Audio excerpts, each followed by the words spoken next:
Bem-vindos de volta, estamos aqui na lição de número 11 da nossa série de 12 capítulos do livro Um Coração Ardente. Eu quero que você abra a sua Bíblia de novo em Apocalipse 3. Temos falado desta passagem, a sua Bíblia já deve estar marcada em 2 Coríntios e em Apocalipse 3, não é? Eu quero ler de novo Apocalipse 3,19. Nós já vimos na lição passada que Jesus já aconselhou que dele se compre ouro refinado no fogo. Ele diz para que sejam ricos, e vestes brancas para que se vistam, e a vergonha da sua nudez não seja revelada, e unjam seus olhos com colírio para que possam ver. É uma vergonha estar nu sem saber, não é? Uau! Certo, verso 19, ele diz, aqueles que eu amo, repitam, eu amo, eu repreendo e castigo. Aqueles que eu amo, eu repreendo e castigo.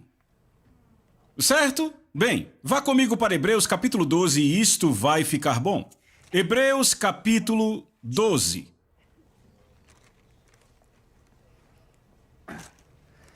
E vamos começar do versículo 5. Lemos, e vocês esqueceram da exortação que vos fala como a filhos, meu filho ou minha filha, não desprezes o castigo do Senhor, nem fique desencorajado, repitam, desencorajado, quando for repreendido por ele. Pois aquele a quem o Senhor ama, ele castiga, e açoita cada filho a quem ele recebe. Agora primeiro note, a quem o Senhor ama, ele castiga, não a quem o Senhor odeia, não a quem o Senhor tolera, aquele a quem ele ama, ele castiga. A palavra aí para castigo significa corrigir ou disciplinar. Açoitar, onde diz que ele açoita cada filho que recebe, é a palavra grega M-A-S-T-I-G-O-O, que é encontrada apenas 7 vezes no Novo Testamento, e em todas as outras ocorrências, a palavra significa açoitar fisicamente com um chicote. Agora, nosso pai certamente não usa um chicote, certo? Embora o seu castigo possa ser severo. Por isso que nos é dito para não desprezá-lo. Repitam, não despreze o castigo do Senhor. Então, se Deus diz não despreze, significa que pode ser severo. Estão acompanhando? Agora, na minha experiência, o castigo de Deus é extremamente doloroso, certo? Eu já estive em situações antes que eu desejei poder ser levado a um tronco e levar umas chicotadas de verdade. Porque o castigo de Deus é aqui, certo? E deixa eu dar um exemplo. Eu me lembro que eu estava pregando numa conferência e havia vários pastores ali de todo o estado e pastores muito conhecidos de igrejas grandes naquela conferência. E naquele dia eu orei sinceramente e o Senhor me mostrou que eu ia pregar sobre a isca de Satanás. É um livro que eu escrevi há algum tempo sobre ofensa. Eu já havia escrito aquele livro há algum tempo na época e, para ser honesto, eu estava interessado em outras coisas que Deus estava me mostrando. Em algumas coisas novas e frescas, e eu fiquei meio, sabe, essa é uma mensagem antiga que eu preguei há muito tempo, você entende o que eu estou dizendo? E eu fiquei meio receoso assim, eu fui para aquela conferência, e sabe, lá estavam eles entusiasmados, um grande louvor e adoração, eu me levantei e comecei a falar algumas coisas ali, e as pessoas começaram a se empolgar, sabe? E eu lembro que eu fiquei, e eu pensei, ei, isso aqui tá bom, e eu continuei naquela linha por um tempo, e aí eles ficaram realmente empolgados comigo. Alguns irmãos levantavam e, isso, sabe, ali em pé olhando pra mim, continue, sabe? E daí uns ficaram tão empolgados que começaram a pular e começaram a correr. E sabe, aquele lugar ficou elétrico. E eu continuei, eu preguei naquelas novas revelações, sabe? Até o final do culto. E no final do culto, pessoas abençoadas, fila para oração, a presença de Deus grande ali. Na manhã seguinte eu acordei no hotel e eu senti como se eu literalmente fosse morrer. Eu senti como se tivesse um enorme saco de areia aqui no meio do meu estômago e eu... O que é isso? E eu lembro que eu rolei para fora da cama, eu nem me levantei, eu simplesmente me ajoelhei. E eu disse, Senhor... Eu já sabia o que era. Eu disse, Senhor, eu não te obedeci ontem, não foi? E eu ouvi o Espírito dizer, não obedeceu não. Assim mesmo. E eu disse, Pai, me perdoe, eu me arrependo, eu sinto muito de verdade, me perdoe. Eu fiz a coisa errada, não devia ter feito isto. Então eu me levantei, me arrumei. Eu tinha um voo naquele dia, me levaram para o aeroporto. E o tempo todo eu achava que ia morrer. E eu dizia, Senhor, eu sinto muito e nada. Eu dizia, por favor, me perdoe, me perdoe. Eu acabei perdendo o voo. E nas horas seguintes eu continuei dizendo, Senhor, por favor, me perdoe, eu sinto muito. Tentando orar no aeroporto e eu não havia nenhuma voz vinda de Deus, nada. E aquela sensação de estar morrendo, Senhor, me perdoe. E eu entrei no avião e fui para a costa oeste. E eu lembro que começamos a circular a cidade onde eu ia pregar no dia seguinte. E aí, de repente, aquele peso, aquela sensação de morte simplesmente foi embora, saiu de mim. E eu ouvi o Senhor dizer, essa é uma nova cidade, agora me obedeça. Eu disse, Senhor, eu acordei essa manhã e pedi para o Senhor me perdoar. E eu disse, eu pedi o seu perdão o dia inteiro, até as 2 horas extras que eu consegui por perder o voo. E eu disse, por que só agora você tirou essa disciplina flagelante de dentro de mim? Por que isso saiu agora? E o Espírito Santo me disse, porque, filho, havia pastores naquela conferência ontem que precisavam ouvir sobre ofensa. E ele disse, porque você não obedeceu, eles não receberam. E eu queria que você sentisse o quão sério foi o que você fez. E eu pensei, E então eu cheguei no lugar, liguei para minha esposa. Naquela época morávamos na Flórida. E eu disse, Lisa, disse tudo o que aconteceu. E eu disse, então, quando começamos a orbitar a cidade, de repente eu percebi que aquele peso saiu de mim. E aí eu disse, Deus, por quê? O dia inteiro eu fiquei com esse desencorajamento, com essa sensação de morte, com essa dor. E a minha esposa, você quer saber por quê? E eu disse, por quê? É porque Deus quer que você saiba o quão sério foi o que você fez. Eu disse, Lisa, foi exatamente o que ele me disse quando a gente aterrissou.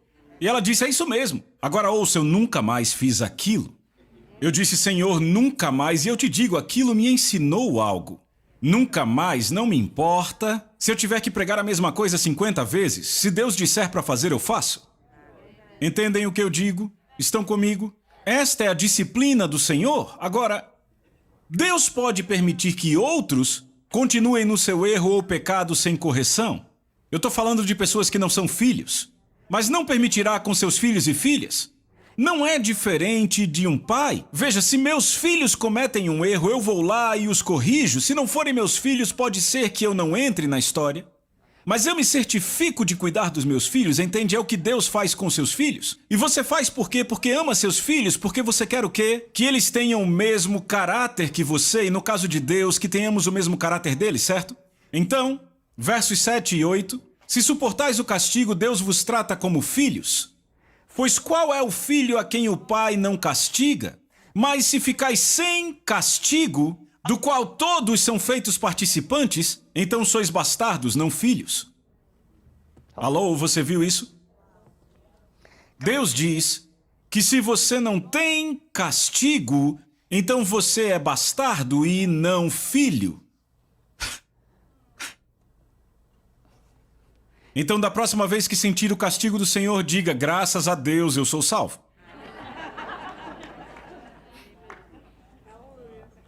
Se você não tem castigo, Deus diz, de fato, você não é meu filho.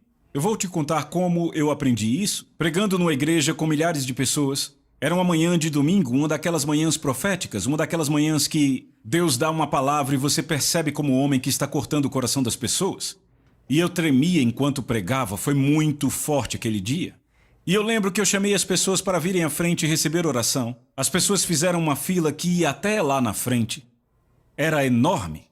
Agora, o tempo todo, enquanto eu pregava, eu notei aquela mulher muito distinta sentada na primeira fila. E dava para ver a mensagem inteira, ela estava totalmente focada, sabe, inclinada para frente. E ela foi uma das primeiras que veio receber oração. Mas sentada ao lado dela havia uma pessoa que parecia ser sua filha. E a filha dela sentada assim, sabe, assim. E aí fazia assim, e depois assim. Então, depois do culto, o pastor vem até mim e ele diz, John, eu posso te levar a um restaurante? Ou tem uma senhora em nossa igreja, o marido dela morreu, deixou milhões de dólares para ela tem uma casa incrível e ela é especialista em cozinha italiana. Você nunca comeu algo igual? Ele disse, ela tem uma hospitalidade que você não acredita. E ele disse, o que você prefere? Eu disse, esquece esse negócio de restaurante, vamos para a casa da senhora italiana?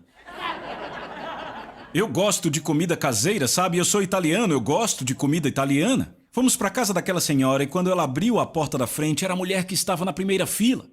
E eu fiquei empolgado, era aquela mulher. E sabe, quando eu entrei, a casa dela era uma casa de revista. A decoração era inacreditável. E eu sentei para aquele banquete elegante, 3 pratos. E ela se sentou bem do lado do pastor da esposa dele e de mim. E ela começou a falar, oh, pastor John, Deus estava me corrigindo em tal assunto e tratando desse assunto também. E eu olhando para ela e pensando, senhora, eu nem acho que a senhora precisa ser tratada. Entende, ela parecia um anjo, você entende o que eu digo? E ela derramando o coração, Deus tratou comigo isso, eu o senti. E então ela disse, mas a minha filha ficou dizendo, esse cara vai pregar quanto tempo mais? Ele fala alto. Sabe, o tempo todo enquanto eu pregava, eu olhava para aquela garota pensando, ela não é salva, ok? Agora, a garota entra no meio da refeição e acredite, deu para ver bem rápido. Agora, o que é engraçado é que, quando ela saiu da casa outra vez, ela disse, vou pro culto de jovens. Se você olhasse para ela e perguntasse, você é cristã? Ela diria, sim, eu sou cristã. Mas não é interessante que no culto estava aquela mulher, sentindo como o castigo do Senhor, e também estava a filha dela, provavelmente não andando com Jesus, embora achasse que estava, sem sentir nenhuma correção. Qual a diferença? Uma é filha verdadeira, a outra ainda não é? Entende o que eu digo? Então, quando sentir o castigo do Senhor, diga, graças a Deus eu sou salvo. Sendo honesto com você, como é possível sair das 2 últimas lições que pregamos e não sentir o castigo do Senhor? Eu te digo, se você se sentiu pesaroso, isso é um bom sinal. Foi Deus, você entende? E o interessante é que você voltou para apanhar mais. Agora, por que você faz isso?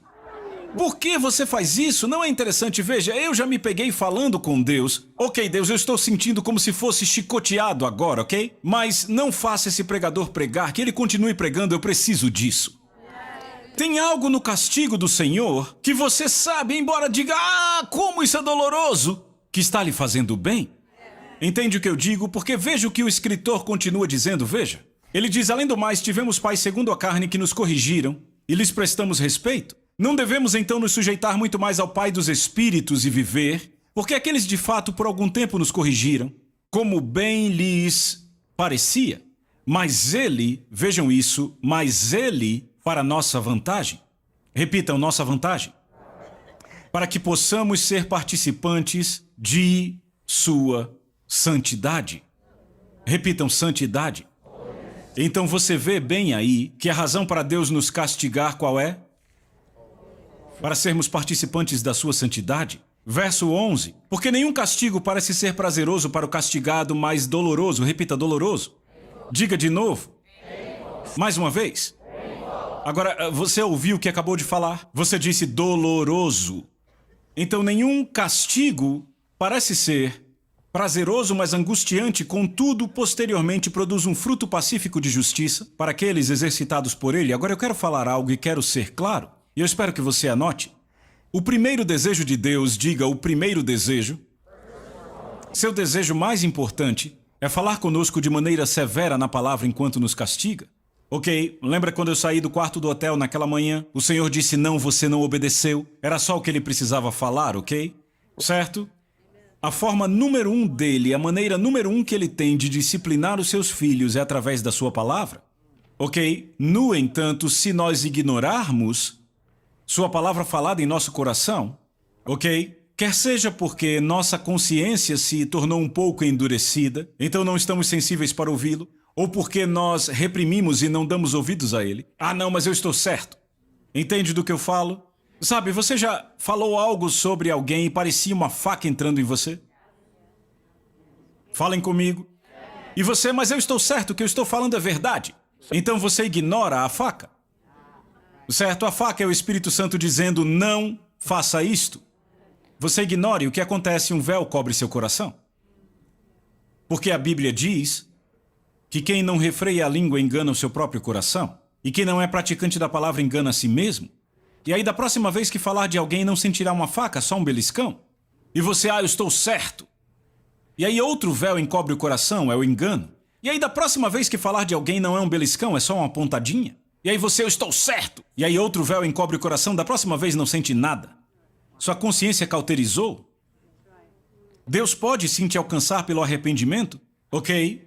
Mas se você ignorar a palavra falada dele em seu coração, então a próxima avenida do castigo será a aflição. Você pode dizer amém? Ele usará aflição e dificuldade para trazer correção. Como sei disso? Porque Salmo 119, versos 67 e 75 diz: antes de eu ser castigado eu andava desviado, mas agora eu obedeço a tua palavra, ó Senhor. Sei que os teus juízos são certos e em fidelidade tu me afligiste. Qual a prova do Novo Testamento para isso? Você está pronto? Paulo diz em 1 Coríntios 11, de 30 a 32, por esta causa muitos estão fracos, doentes entre vocês e muitos já dormem. Porque se julgássemos a nós mesmos não seríamos julgados, mas quando julgados somos castigados por Deus para que não sejamos condenados com o mundo. Isso é Novo Testamento. Agora ouçam, isso nunca precisa acontecer com um crente, sabe por quê? É só ouvir: quando Deus castigar, arrependa-se rápido. Tiago fala de ser rápido ao se arrepender, ser rápido em se arrepender e lento ao falar. Eu nunca esqueço, eu estava numa conferência de jovens, isso foi há cerca de 10, 12 anos. Eu não me lembrava de antes ter sentido algo como uma autoridade de Deus para trazer correção para os jovens. Uma conferência enorme no estado do Texas. E sabe qual era o problema? Um monte daqueles jovens estavam dormindo uns com os outros, coisas assim. E aqueles jovens vinham culto após culto se arrependendo dos seus estilos de vida, ok? E o poder de Deus estava descendo sobre eles, sabe? Teve um garoto, eu nunca esqueço. Eu comecei a ministrar para os jovens e aquele garoto pôs suas mãos sobre as minhas e começou a me empurrar. Eu comecei a empurrar de volta. E o poder de Deus eu pude sentir fluindo pelo meu corpo. E a última coisa que eu vi foi a sola dos tênis dele. Não, pense nisso, ele estava me empurrando e no instante seguinte ele foi jogado. Foi jogado nos braços de 2 outros jovens que o pegaram. Sabe, foi o poder de Deus. Eu lembro de 2 garotas, tinham perdido a virgindade e literalmente Deus lhes devolveu a virgindade por causa da palavra. O Espírito Santo falou isso, foi impressionante. Eu não estou falando de algo que foi físico, foi uma limpeza que veio. Foi impressionante, então. Aquilo durou a semana inteira. No último culto eu pensei, ok, hoje não teremos correção, vai ser um grande momento de vitória, eu sei. Ok? Então, eu estava ok. Então eu fui pro culto e de repente o Espírito, tem mais para fazer? E eu, Então o Senhor me disse, você tem que tratar, tem rebelião aqui, tem que tratar disso. E eu disse, ouçam, eu sei que é o último culto, mas há rebelião aqui, Deus me disse. E eu disse, você tem que se arrepender agora, é o último culto, vem aqui. Alguns garotos vieram chorando, tudo bem. Eu olhei aquilo e disse, ok, e de repente o Senhor disse, não tá ok não. Você precisa tratar mais? Eu disse, ok, tem mais gente para vir? Deus disse que não vieram todos e mais alguns vieram. Então o Senhor disse, agora você diga que se não responderem hoje, porque ele disse ainda falta uma pessoa. E eu disse, só falta uma pessoa que Deus está me dizendo. Eu disse, você precisa vir aqui. Sabe, já tinha vindo bastante gente, mas Deus disse ainda não. Deus disse, diga a essa pessoa que se ela não responder hoje, o juízo virá sobre a vida dela. Eu disse, certo, se você não vier aqui agora, o juízo virá sobre a sua vida. Outros garotos vieram, mas não a pessoa. Então o Senhor disse, agora você vai dizer qual será o juízo? E o Senhor me disse, eu disse, se você não vier aqui hoje, você se envolverá num acidente de carro em 3 semanas. Eu nunca vi algo assim na minha vida. Eu estava tremendo. Bem, mas alguns jovens vieram.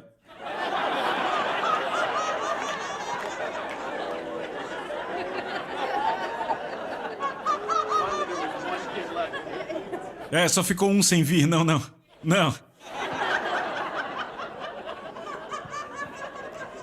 Então aqueles jovens todos tremendo ali, e ainda não veio a pessoa.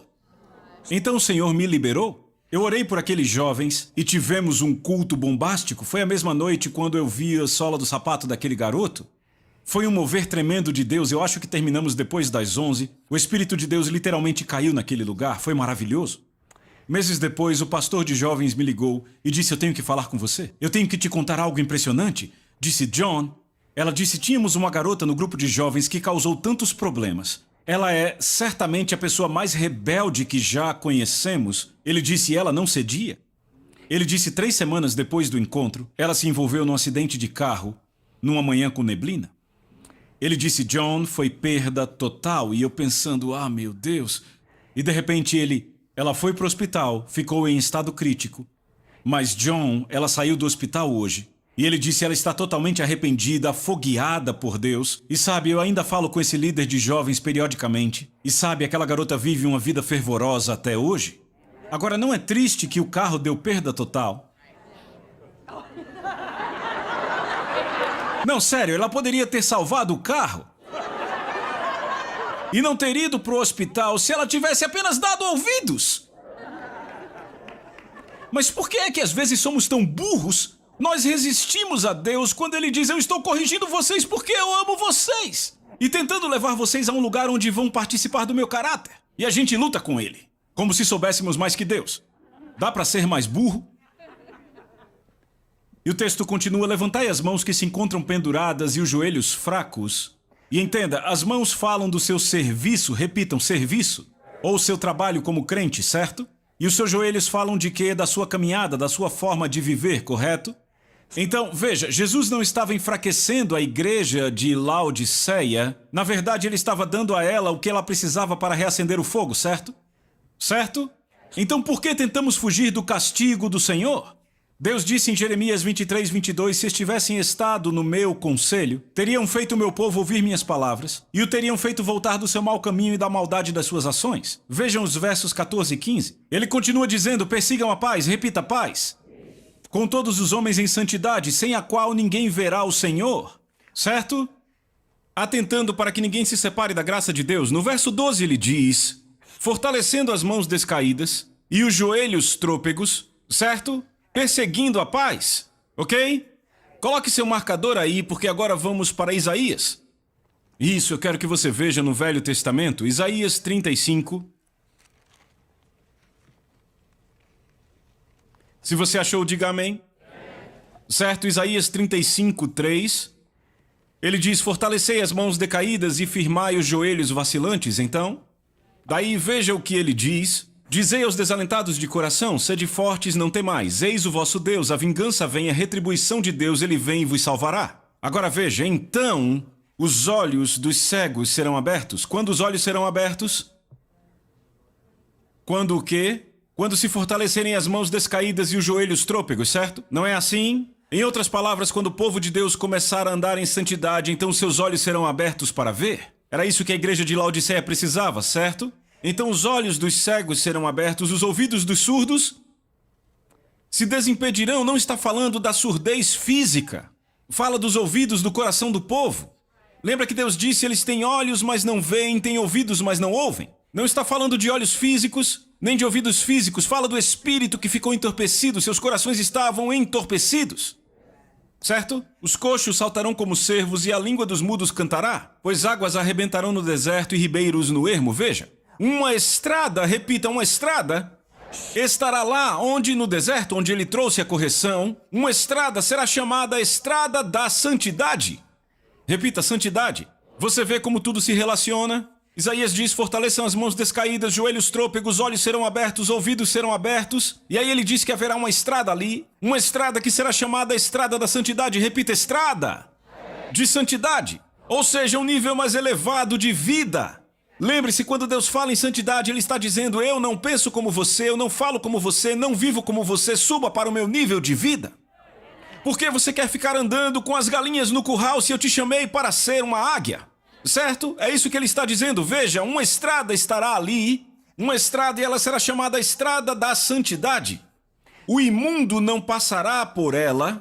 Servirá apenas aos que são do caminho, os insensatos não a tomarão. Eu quero ler de outra tradução, essa tradução não deixa muito claro. A NASB diz, haverá ali uma estrada, um caminho. Será chamada a estrada da santidade, agora ouça. Os impuros não viajarão por ela, mas ela será para aqueles que andam naquele caminho. E os tolos não irão vaguear por ela. Repita, tolos não vaguearão. Então, o caminho da vida sobre o qual Jesus fala é um caminho estreito. Você pode dizer amém? Muito bem, ele fala de um caminho mais elevado de santidade, certo? Então, ele diz que o tolo não conseguirá andar por essa estrada. Ouça, Um tolo, ouça com atenção, escreva isso. Um tolo é aquele que vê apenas os seus próprios pensamentos e sua vida como a medida da sabedoria. Escreva isso. Um tolo é aquele que vê seus próprios pensamentos e a sua vida como a medida da sabedoria. Provérbios 12:15 afirma que o caminho do tolo é certo aos seus próprios olhos. Provérbios 14:16 afirma que um tolo é autoconfiante. Provérbios 18:2 afirma que o tolo não tem deleite no entendimento, mas tem em expressar o seu próprio coração. Desta forma, um tolo é um enganado. Repita, enganado. Os membros da igreja de Laodiceia estavam enganados, não é verdade? Eles se achavam abençoados e prósperos. As palavras de repreensão, disciplina e correção de Jesus, embora muito duras, foram faladas para livrá-los do caminho da insensatez e os levar para o caminho da santidade. Vocês estão acompanhando, pessoal? Ele estava fortalecendo suas mãos cansadas e firmando seus joelhos vacilantes. Exatamente era o que ele estava fazendo com a igreja de Laodiceia. Estão acompanhando? Porque, veja, eu vou continuar lendo do livro, preste atenção. Aqueles que hoje não dão ouvidos à correção perderão o único caminho que leva à glória de Deus. Porque, lembrem-se, o temor do Senhor e a santidade são o acesso para o monte, correto? A correção sem arrependimento não tem valor nenhum. Eu vou dizer de novo, a correção sem arrependimento não tem valor. Você pode passar pela dor da correção, mas se não se arrepender, toda a dor da correção não terá valor nenhum. Então, por que não se arrepender para que a dor da correção tenha algum valor? Não é preciso ser um gênio para entender isso, não é? Certo? Certo, é por essa razão que Deus diz à igreja de Laodiceia: seja zeloso e arrependa-se. Apocalipse 3:19. Repita, seja zeloso e arrependa-se. O que é ser zeloso? Hoje em dia a palavra zeloso não é muito usada, poderíamos substituir por ser apaixonado. Então Jesus está dizendo deve haver paixão no arrependimento. Sabe, arrependimento é uma das palavras mais belas do Novo Testamento. Porque o arrependimento é a porta para as bênçãos de Deus. Arrependimento significa uma mudança completa de coração, uma mudança completa de pensamento, uma mudança de coração. Deixa eu ilustrar isto. Você tem visto a vida e as coisas assim, a sua sabedoria? De repente, a verdadeira sabedoria de Deus vem daqui, e o arrependimento diz, deixa eu sair desse meu caminho burro, da minha visão burra e abraçar o caminho de Deus. Isso é arrependimento? Muita gente tem medo do arrependimento porque vê do ponto de vista do Velho Testamento. No arrependimento, eles se autoflagelavam. Não é no pó, roupa de saco e nas cinzas, certo? Não é, você não faz isso agora. Você pode se arrepender no Novo Testamento sem lágrimas. As pessoas, temos que chorar e nos mover em nossas emoções, por que não? Basta uma mudança completa de mente e coração. Você pode dizer amém? Então veja, Jesus diz, seja zeloso e arrependa-se. Certo, ser zeloso é desejar apaixonadamente mudar de onde estamos no momento para a sua gloriosa natureza. Certo, deixa eu te dizer uma coisa. A Bíblia diz que quando Jesus retornar, seremos como Ele. 1 João 3:2, certo? Quando Jesus voltar, nós o veremos porque seremos como Ele, certo? Como Ele, certo? Ok. Então deixa eu te dizer. Se seremos como Ele quando Ele voltar, significa que um de nós vai ter que mudar. Agora, vocês que estão olhando para mim com essa expressão de dúvida, não vai ser Ele. Significa que a maioria das ações de Deus na minha vida serão corretivas. Como crentes, devemos abraçar com alegria a correção de Deus. Obrigado.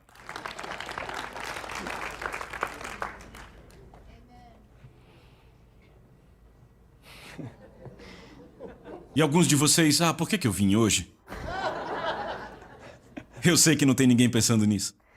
Você está recebendo algo? Isaías declara que aqueles que não permanecem tolos, recebendo a correção de Deus, serão chamados os resgatados do Senhor, certo? Agora veja isso, verso 10. E os resgatados do Senhor retornarão e virão a Sião cantando com alegria duradoura. Coroando sua cabeça, obterão alegria e júbilo, e tristeza e suspiro fugirão deles. Você viu isso? Leia de novo. E os resgatados do Senhor retornarão e virão a Sião cantando. Repitam, Sião. Diga de novo. Isso é significante. Volte para Hebreus. Volte para Hebreus. Se você achou, diga amém. Veja o verso 18 e agora todo esse curso começa a fazer sentido. O escritor aos Hebreus diz no verso 18: Não tendes chegado ao monte que pode ser tocado, que queima em fogo ardente, a escuridão e as trevas e a tempestade, e ao som da trombeta e à voz das palavras daqueles que ouvem e imploram para que a palavra não seja mais falada. Agora olhem para mim. Do que ele está falando? O que é isso aqui? É o que temos pregado desde a primeira lição. Quando Deus veio na sua glória, lembra? Com a fumaça, a voz, o som das palavras e as pessoas implorando para que Deus não falasse mais. Alô, você está vendo? Agora então você vê o escritor aos Hebreus dizendo: vocês não chegaram a este monte? Mas veja o verso 22. Mas tendes chegado ao monte Sião? Olhem para mim. Repitam, Sião. O que Isaías acabou de dizer? Que os resgatados do Senhor retornarão cantando e virão a... Diga de novo. Agora veja o que ele diz: mas vós tendes chegado a Sião. Ele não diz: vocês chegarão a Sião. Isto é agora, olhe para mim. Deus ainda está no monte? Eu disse que ele ainda está no monte. O monte não se chama mais Sinai, onde Moisés esteve. Agora se chama Sião. Veja o que ele diz: mas tendes chegado ao monte Sião e à cidade do Deus vivo e a Jerusalém celestial e a incontáveis hostes de anjos. Agora veja, a universal assembleia, a igreja dos primogênitos registrados no céu, a Deus o juiz de todos e aos espíritos dos justos aperfeiçoados. Então, olhe para isso com atenção. Ele diz: tende chegado à cidade do Deus vivo, a Jerusalém celestial, a incontáveis hostes de anjos. Então há anjos, você diz amém? A universal assembleia e a igreja dos primogênitos, ou seja, aqueles que morreram e estarão com Jesus, certo? Alô, eu posso ter um amém? É todo esse povo, certo? Certo? Então, deixa eu dizer o seguinte. A Universal Assembleia e a Igreja dos Primogênitos, eu acabei juntando os dois. A Igreja dos Primogênitos são todos os santos do Novo Testamento que morreram e foram estar com Jesus. Quem é a Universal Assembleia? Os santos do Velho Testamento. Estão acompanhando? Certo? Muito bem. E a Deus, o juiz de todos, e aos espíritos dos justos aperfeiçoados? Agora, quem são esses? Quem são os espíritos dos justos aperfeiçoados? Somos nós. Porque a Bíblia diz que nos achegamos confiadamente ao trono da graça. Tem muita gente hoje na igreja que fica muito por ali. Eu estava pregando sobre isso há algum tempo, e um pastor veio até mim e disse: John, há certos momentos de adoração que eu literalmente, realmente vi o trono. Ele disse: eu via, e eu disse: é claro que você via, você estava lá. Porque a Bíblia diz: acheguemo-nos confiadamente ao trono da graça. O espírito dos justos aperfeiçoados somos nós aqui. Note que ele não diz os corpos, são os espíritos. Você acha que todo o povo que morreu antes de nós está lá no céu passeando como espíritos? Não, eles têm corpos. Todos que já tiveram a experiência de ir ao céu dizem que viram corpos, não espíritos, flutuando. Você está comigo? E a Jesus, o mediador da nova aliança, ao sangue da aspersão, eu acabei me empolgando, e ao sangue da aspersão que fala coisas superiores ao que fala o próprio Abel. Agora veja o verso 25. Cuidem para que não recusem aquele que fala. Repitam, fala. Olhe para mim, ele ainda está falando. Mas ele agora fala a partir do monte chamado Sião, não fala mais do monte Sinai. Lembra que ele falou do monte Sinai? Quando ele falou no Sinai, para Moisés era claro como cristal, mas para o povo de Israel eram trovões e terremotos. Não é verdade? Ele diz: pois se não escaparam os que recusaram aquele que falava na terra, muito menos, repitam, muito menos, diga de novo, não escaparemos nós se nos desviarmos daquele que fala do céu. Essa é uma afirmação bem séria. Ele diz: eles não escaparam quando se recusaram a ouvir Deus que falava do monte Sinai. Ele diz: mas se não escaparam, muito menos nós. Você vê como é importante perseguirmos a santidade para ouvirmos a voz de Deus, porque, ouçam, Moisés buscou a santidade e o temor do Senhor, a voz de Deus era clara, mas o povo quis o mundo, e por isso a voz de Deus era um monte de trovão. É por isso que às vezes eu prego em cultos e eu vejo algumas pessoas iluminadas pela revelação da palavra e outras pessoas...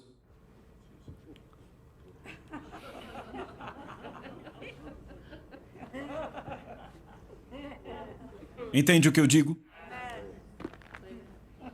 Qual a diferença? A pessoa que está buscando a Deus em santidade, em temor do Senhor, ouve a voz de Deus, mas para outra pessoa é um monte de barulho? E para os israelitas o chão estava tremendo, certo? Agora vejam isto. Verso 26, aquele cuja voz abalou a terra, os filhos de Israel, não é? Agora, porém, ele promete dizendo, ainda uma vez por todas farei abalar não só a terra, mas também o céu. Diga, ele vai abalar. Diga de novo. Deixa eu falar algumas coisas sobre abalar, ok? Posso falar sobre abalar? O que o abalo faz, e eu escrevi isso aqui, o abalo remove aquilo que não foi construído na fundação apropriada. O abalo também remove aquilo que está morto. E o abalo também expurga, de forma que o que está vivo permaneça. Estão acompanhando? Ele diz, farei abalar não só a terra, mas também o céu. Ora, esta palavra, ainda uma vez por todas, significa a remoção das coisas abaladas como tinham sido feitas, para que as coisas que não são abaladas permaneçam. Essas são as coisas eternas. Verso 28. Por isso, uma vez que recebemos um reino que não pode ser abalado, repita, não pode ser abalado. Retenhamos a graça, repitam, graça. Não todos gritem, graça. Porque precisamos dessa graça, veja, pela qual sirvamos a Deus de modo aceitável. Como servir a Deus de modo aceitável? Com reverência e santo temor, porque o nosso Deus é fogo consumidor. Veja o que ele diz aí. Já que recebemos um reino que não é abalável, retenhamos a graça, diga graça o mais alto que puder. Tente de novo, graça. Porque precisamos da graça para servir a Deus de modo aceitável. E como servimos de modo aceitável? Com reverência e santo temor. Por quê? Porque o nosso Deus é fogo consumidor. Ele desceu naquele monte. Pensaram, estamos prontos, baby? Prontos. Ele desceu e não suportaram o que ele falou. Por quê? Não estavam buscando a santidade. Não estavam andando no temor do Senhor. O que o escritor no Novo Testamento está dizendo é, agora vocês têm graça, e a graça te dá a habilidade de se limpar no temor do Senhor, aperfeiçoados na santidade e no temor do Senhor. Por isso, então, façam, porque eles não escaparam, os que ouviram a voz do Senhor do Monte Sinai, muito menos se nós recusarmos aquele que fala do céu. Deixa eu te lembrar, eu estou lendo no Novo Testamento.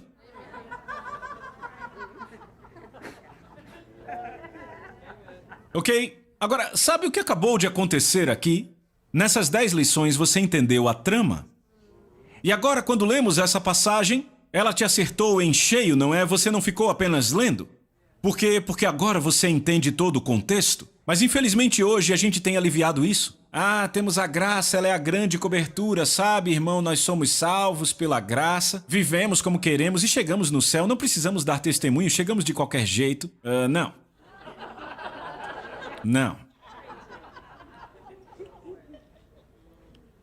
Lembre, tolos não andam naquela estrada. E a sabedoria do tolo foi fundamentada nas suas opiniões que são totalmente contrárias ao que a palavra de Deus diz. O tolo anda no fio da navalha, mas vocês não. E você que está assistindo também não, porque agora temos a palavra, temos uma fundação, só precisamos crer. Porque lembre-se, não é sobre obras, pessoal. Não de obras feitas pela força do seu braço, mas de obras produzidas pela graça. E lembre, a graça vem pela fé e ela é atraída aos humildes. Falaremos disso